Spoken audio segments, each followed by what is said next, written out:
IFTU అనుబంధ Eluru market yard హమాలీ workers union ఆధ్వర్యంలో ఎన్నికైన కార్మిక వర్గాన్ని పరిచయం చేయడానికి ఏర్పాటు చేసిన సమావేశానికి అధ్యక్షులుగా కె పోలారి వ్యవహరించారు. ఈ సందర్భంగా వారు మాట్లాడుతూ కేంద్ర రాష్ట్ర ప్రభుత్వాలు హమాలీ కార్మికుల పట్ల నిర్లక్ష్య వైఖరి వహిస్తున్నారని, ఆ విధానం సరైంది కాదని, వారి కష్టాన్ని గుర్తించాల్సిన బాధ్యత ప్రభుత్వాలపై ఉంటుందని సిపిఐ న్యూ డెమోక్రసీ ఉమ్మడి పశ్చిమ గోదావరి జిల్లా కార్యదర్శి టి సుధాకర్ గుర్తు చేశారు. పోరాడదాం కేంద్ర రాష్ట్ర రద్దు చేయాలి పెంచే విద్యుత్ ఛార్జీలను కార్మికుల ఐక్యత వర్ధిల్లాలి కార్మికుల ఐక్యత రద్దు చేయాలి.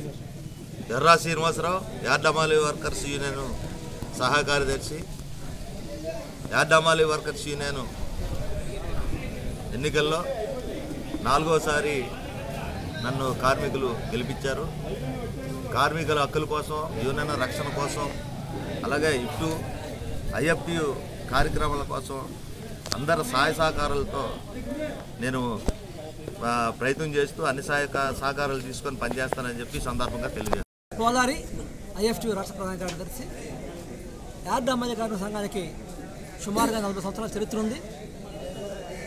అనేక పోరాటాలు విజయాలు సాధించింది. ముఖ్యంగా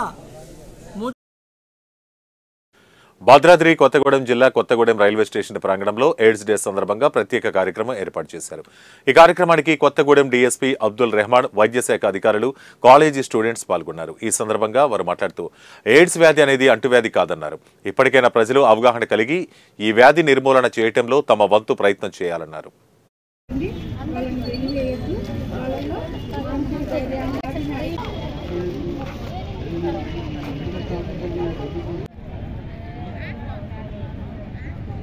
కార్యక్రమానికి ఇచ్చేసినటువంటి ప్రతి ఒక్కరు కూడా డిస్ట్రిక్ట్ మెడికల్ అండ్ హెల్త్ తరఫున హృదయపూర్వక ధన్యవాదాలు తెలియజేస్తున్నాము. మరి ఈ కార్యక్రమం ఇంత చక్కగా, అదేవిధంగా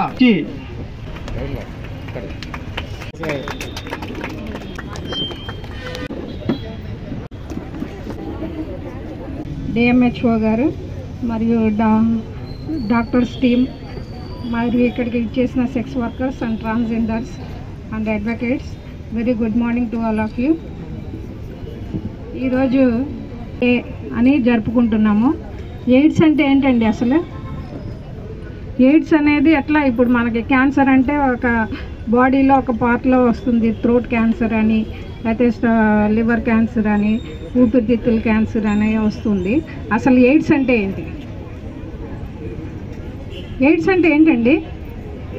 ఎయిడ్స్ అనేది ఒక వ్యాధి, మన శరీరంలో వ్యాధి కాదు అసలు. అది మన శరీరంలో ఉండే వ్యాధి నిరోధక శక్తి ఉంటుంది కదా, మనకి ఇమ్యూనిటీ పవర్ అంటాము. ఏదన్నా మిగతా వచ్చే డిసీజుల్ని మన శరీరంలో ఉండే ఇమ్యూనిటీ పవర్ చాలా వరకు అరికడుతుంది. ఈ ఎయిడ్స్ వచ్చిన వాళ్ళకి ఏంటంటే ఈ ఇమ్యూనిటీ పవర్ అనేది తగ్గిపోయి